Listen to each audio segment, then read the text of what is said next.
All right, this week we're talking about fear, grief, and the courage for change, Yes, change is not something we love, right? and for me, we're being transparent. Mm-hmm. We really want to be transparent with where we are Yes. and have that conversation so people feel like they can have that space where they may not feel alone or that they may have their own fears around some of those things. So Yeah, and we've really tried to be as authentic as we can so that where we're walking in our life and where our struggles are, it's not we never want it to be coming from a place of preachy or we're just standing we up have and it telling figured people, out. Yeah, yeah, we don't have it figured out. Like because we right are now, figuring it out. yeah, we're in a midst season of change. Mm-hmm. Personally, right now, I just changed entering it at school. I'm entering in the time of clinicals in two internships to accommodate those, working for two different academic departments, four classes that Mm-hmm. have just started to accommodate those clinicals. I've changed within the company I'm working for. I'm signed on for another year, and I've changed a complete business path. So that means going all the way back and retraining. I'm Yes. in weeks of training. I'm going to have to fly out to go do off-site, off-state, out-of-state. So that's the good stuff.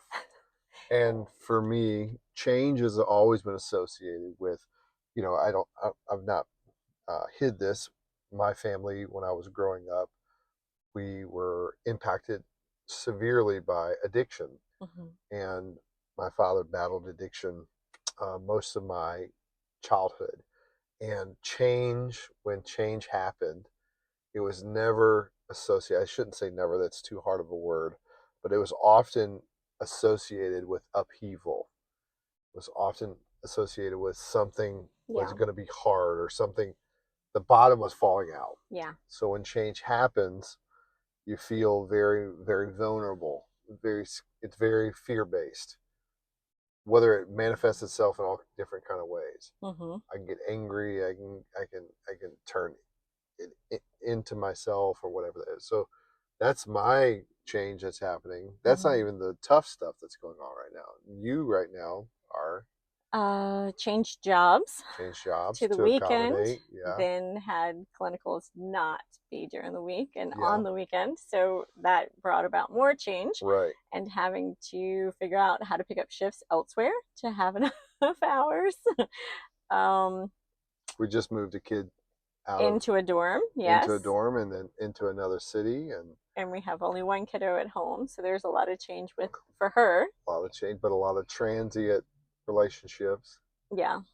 So your clinicals, My they're going to clinicals, school. 2 classes, change in jobs. I kind of stepped out of the wound care world as far as I was running a wound care program before it. So I was very familiar with that and very comfortable with that. Right. Like that's kind of my niche in nursing, and stepped out of that to be more bedside so that I got more hands on and experience to go through the clinical stuff that's needed for school. Yeah. It just made sense to do that.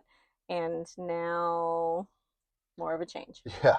So everything we kind of planned has kind of flipped on its head, and It has a little so we're bit. trying to figure out what that looks like going forward, and what that.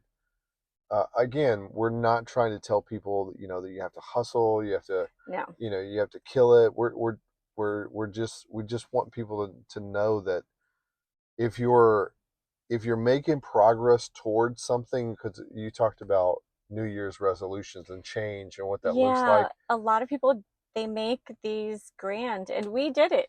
We when we were in the real estate Not this world, year. not this year, but we have done it in the past where we make a list of all these things Yeah. we're going to accomplish and these things we want to do. The And milk carton exercise. yes, and If we're it going to die in was 5 years, what would what we we want to do? do? Yeah. Yeah, to accomplish that those Sure. things. And And there's those are nothing good. wrong Yeah. with dreaming. There's absolutely nothing wrong with dreaming. But I think that sometimes we get so hooked into that hustle, hustle, hustle, hustle, hustle that we stop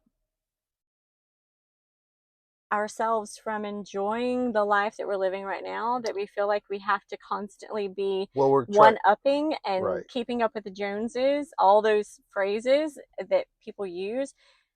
And, if you look now, I've noticed, I see it more and more and more on social media where people are multi generational living because they're like, we have this big house we bought for all these kids to live with right. us. And then statistically, back and like it was, you were supposed to move out, you were supposed Sure. to be on your Well, own, other you were supposed to, cultures outside of our country, it's, multi-generational families is the norm. norm. Yeah. And we are so locked into what we think success is. We think it's Hmm. money and cars and yachts Big enough house. and could it be that success really is living a purpose aligned life?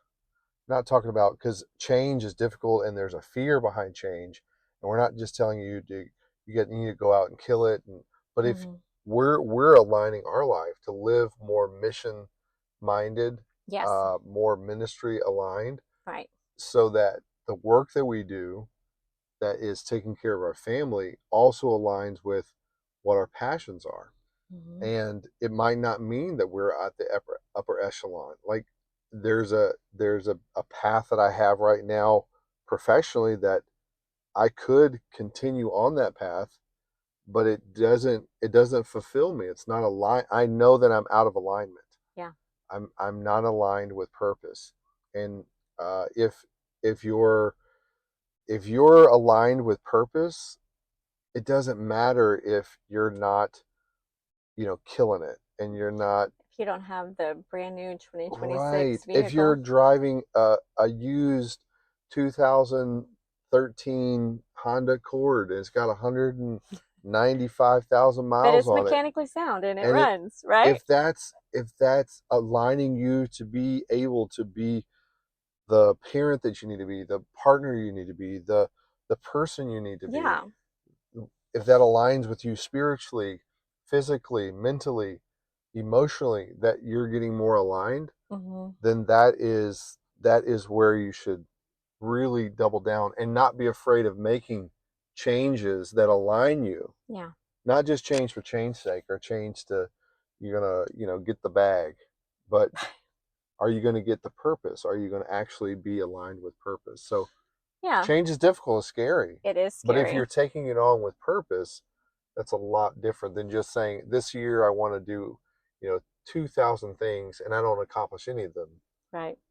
Well, and remembering that people stay in painful situations from fear of change. It's easier to stay with what you know than it is to change a Yeah, situation and go into the unknown. And a lot of people struggle with that. So there's a lot of painful situations. And we know, like, first and foremost, if anyone is in an abusive situation, please reach out for help.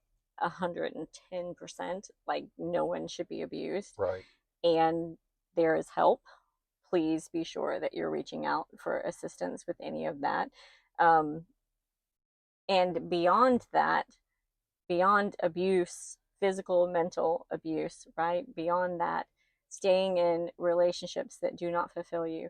One of the things that I love about our relationship is that we may get on each other's nerves from time to Yeah, time, but I know that you have my best interest at heart, yeah, regardless of if we're tired or frustrated or any right. of those things. I know that you have my best interest. And I know that you push me to be the best version of myself. And that is a relationship worth standing for. And you talked about abuse, and absolutely, if you need help and assistance, please don't hesitate. And short term fear will keep us in long term pain. Mm, And abusive relationships aren't just between spouses, it's abusive relationships with the food that you eat and yeah. the activities that you take on and maybe the friend group that you're a part of, because it's more comfortable to dance with the devil that you know. Yeah. And I'm coaching a young man that he's doing well. He's going to be graduating soon, but he knows that when he's around a certain amount of people, they have a negative impact. They're hugely negative on him and his life, and that's a big deal. It's a Mm-hmm. really really big deal. And when he's with them, he does what they do. He goes where they go, And he knows this. He knows that it's actually keeping him back, and it's going to cause him long term, long term pain. But he doesn't. No, I shouldn't say he doesn't, but he realizes that if he'll embrace the fear of being on the outside, being Mm-hmm. rejected, being, well, you're not whatever anymore. You don't. You're too cool now, or you think you're better than us, or Mm-hmm. whatever that hard conversation, that short term pain is of change. It's better to embrace that. If you're in an abusive situation, Yeah. it's it's scary to change. Mm-hmm. That's why people stay in these situations, Mm-hmm. because the short term fear is what keeps us attached to a long term pain. For sure. We would rather endure the long term pain than embrace the short term fear of change. Mm-hmm. And that is true. It 100%. That's true. So, what was a season where change terrified you, and what Oh, did staying yeah. cost you? Yeah. Without getting into too many of the hard details, the messy details, going through divorce that caused, like, I took proactive measures to try to shield my family, and having to, like, step down in ministry, and that change of who am I, what am I, it had gotten to a point to where it was not healthy. And without going any further than that, just this is a situation that's not good, and trying to still take care of everyone that's in that setting, in that responsibility for 20 years. That's just your identity. This is who you Mm-hmm. are. This is what you've become. This is who you've built. So having to leave all of that, I wish I could tell you as quick. I mean, but it it's difficult. It's Yeah, extremely for difficult, and sure. it's something that you don't just make the change and then, oh, you never have to struggle with it again, because every time there's something pops up that's negative, you somehow equate that with, this is the empirical evidence that I knew I shouldn't have made that change, or I knew I should have done that, or I Yeah. knew. And then when you step back and you take off the rose colored glasses, because you're afraid of the future, you're afraid of the unknown, so you'd rather go to the poison that you know Mm-hmm. than embrace the new unknown Mm-hmm. with the potential. I've heard plenty of people say this, but yes, we could say, what if it goes wrong? But what if it goes right? Yeah. What if it works out? Yeah. Maybe it's not going to work out like you think it will, but what if Right. it in the end this actually works It out? works out. If I hadn't have gone through that, I would not have taken the steps to grow personally. Mm-hmm. I would have been stuck constantly in this place. So that was a very big one. What about you? What about you? Fear of change? I think for me, when I stepped out of being a nurse and went into real estate, Oh yeah. I was really fearful because I had been a nurse for a really long Sure, and time, that's and attached to your identity. I was really good at it. Yeah. I made good money at it. I had worked in the wound care world, and that was kind of my We're identity for a really sponsored by long time. Off-Brand Water. But that was really hard, and I learned so much about About yourself, myself yeah. that I don't think I ever would have learned had I not gone through the The world of pain, real estate. yeah. Well, I And mean, they do all, like, there were so many personality tests and know thyself, like so much of that I wouldn't have gone through had I not stepped away from nursing and the familiarity and what I knew, and what I knew I was good at. I think too, from my perspective, seeing you in that space, you had experienced, uh, in your early life, you had to take on different projects and different jobs out of necessity, Mm-hmm. and out of hustle, and out of, like, surviving and taking care of your kid and putting food on the table. And you had a diversity of skills that you really just kind of, whatever job presented itself, you took it on. And then when nursing came, you lost your son, burnt out happen, you changing into that wasn't out of necessity. It was out of, let me let me try my hand at this. Let me see if I can grow. Let Yeah. me see if I can help start a And it was business. it was it was enlightening in many ways. I Yeah, learned you grew. Yeah, so you many grew. skills, like business side of skills that I Absolutely. never would have known. I was the head of 6 different companies. I Yeah. mean, that was pretty big. So that was something that was really scary, and I felt like an imposter for the probably the first 3 months that I did it. But I think that's a fear. I think that's a fear that everyone needs to be able to embrace. mhm, At, to do that I could anything fail. well, yeah, to do anything well, first you must play the fool. Mhm. You have to. And you're going to deal with imposter syndrome throughout that space. We would Yeah. all love, and this is what we love. We love comfort. We Mhm. love reliability. We love, The I known. yeah, the known. I like to go to my car and know when I press the start button, it starts, and I get from point A to point B. The known. I know that. Mhm. And most of the growth that happens in our lives happens in the unknown, Mhm. where we prove to ourselves and we start to build that real empirical evidence that, Mhm. yes, I can, through God's help, I'm able to take on this new challenge, whatever Yeah, that is. and learn new things and Yeah. adventures. And Old dogs can learn new tricks. 100%. Now, I do have, now there is a part of me, and I don't know if it is because you talked about with your growing up that change usually or often had a negative Yeah. attached to it. I lived in the on the same land All the in the time. same town You with want it the to same change. mom and Yeah. dad my whole life. Yeah.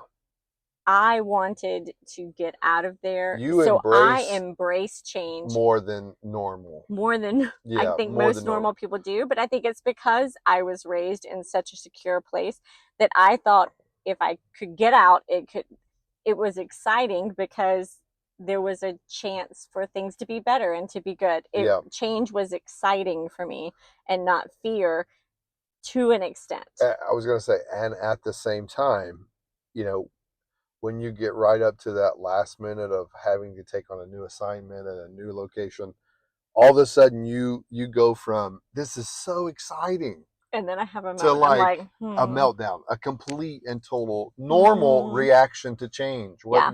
people I'm like, normally are like, oh, like yeah, I will pull up to new, like when I was working agency, I'd pull yeah, up to a new facility and I'm like, I okay, can't it's do that. great. Yeah, And then I'd take a deep breath and be like, I can't oh, do this. Yeah, I what got am to I go in here doing? and Yeah, learn a whole new system and a whole new, yeah, like all the new things.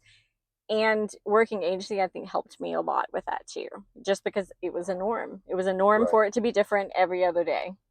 So, a couple of things hidden grief and emotional honesty. We wanted to talk about we've talked a lot about change Yeah. and with grief in life, whether that's relationship, job, identity, Hmm. you with ministry, losing those things, it's a real loss, and grieving those things. We've had a conversation recently about how you have moments that you grieve the person that you were when you stood on the podium, Yeah. right? When you stood on the stage and you led people. Right.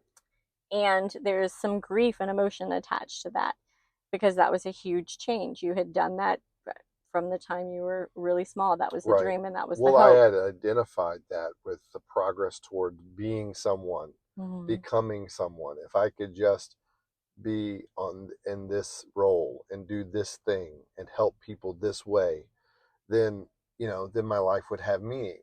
Then Mm-hmm. I would be fulfilling my God calling. And that's may not be the end of that story in that capacity, but that chapter closes. And the thing is when we think about when chapters close, we somehow think that's an indictment against us or against God or whatever it is, like somehow. But that's the way of life, Mm-hmm. right? There's always, the change is always happening. Mm-hmm. um, Chapters come to an end, but new chapters begin. Yeah. And unfortunately, a lot of times we only see the chapter ending and we don't see any more potential beyond that. And people can get stuck living in this limbo between chapters. we're meant to go on to the next, and we're Right. meant to turn the page and start writing a new story, but instead we're In that caught loop. in a loop, and we just cannot Mm. get out of And the I loop. think it's okay to know that sometimes something will happen that will trigger an emotion. Like Sawyer being sick has triggered Absolutely. emotions in me of what I went through with Jordan. And a lot of the things that Renee talks to me about, it triggers things that hit my heart, right? Yeah. And I can become very tearful very quickly because it just brings me back to that place. And I think sometimes there are places that we go with the people from your past life. I say your past life, not that you've had multiple lives, but Yeah. what you did From your before, past, sure. right, from your past. Those people in certain situations can bring up those emotions again, and then you kind of have to go through it and just feel it and allow it to be, Yeah. and allow yourself to acknowledge it and grieve it, And and take a deep breath. here's the perspective: is that's not the end of the story. It's not. It's not the end of the It's not. story. Even if we think it's the end of the story, it's not. It's only the end of the story if we allow it to be. Mm-hmm. So don't be afraid of change. Don't be afraid of turning the page, starting a new chapter, no matter what that looks like. Yes. And every season is different. Some Yep. seasons are for growth, some seasons are for rest, some seasons are for reinventing, healing, survival, identity. Like we go through a multitude of seasons, and you tell the girls all the time, who you are right now is not who you're going to be in a year or in a few months or even Right. tomorrow. Like Right. you could wake up and have an epiphany and a whole different viewpoint Yeah. on what life is and how you feel about it, and all of us go through that. We are different versions of ourselves throughout our life. Yeah. We're not Well, stagnant. we can continue to become, or we can continue to stay, and Mm-hmm. that's, are you afraid to change, or are you not? Do you have Right. a toxic relationship with the food that you eat, what you intake, the decisions you make, the people you're around, the the lifestyle that you've chosen, The the job job. that you feel stuck in? Who Mm-hmm. cares? I mean, if you're in a place where you can have food on the table and something over your head, who cares if you have to start your life again? Yeah. Who cares if you start over?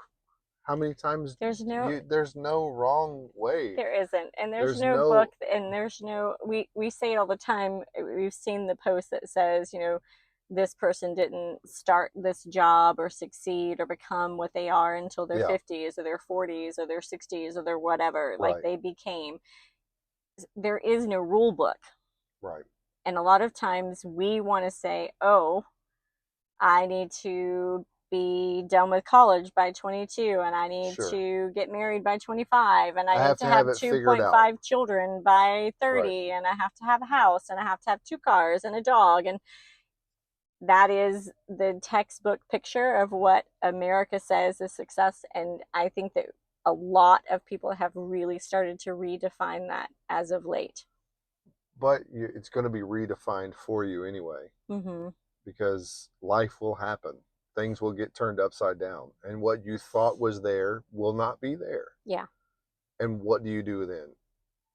Do you stay stuck in saying, "Oh, I lost my job, or I lost that relationship, or I this opportunity, or that," or what's around you? What advantage, whatever the advantage is, whatever that faith thing is, whatever that you got to hold on to Mm-hmm. start looking for the opportunities in the middle of the obstacle that's right in front of you, and not be afraid of taking on that change. I love that. So, what are some practical tools that you use? We're supposed to name a couple practical tools that you use to face the fear that comes with change. One thing I'm intentionally doing right now is there are a couple of books that are absolutely about embracing like obstacles and challenges, and I'm intentionally going back to those and rereading those, intentionally going and taking care of myself, Mm-hmm. exercising, journaling, and spending that time with important relationships that are mentoring and feeding and making that space. We've wrote a couple journals.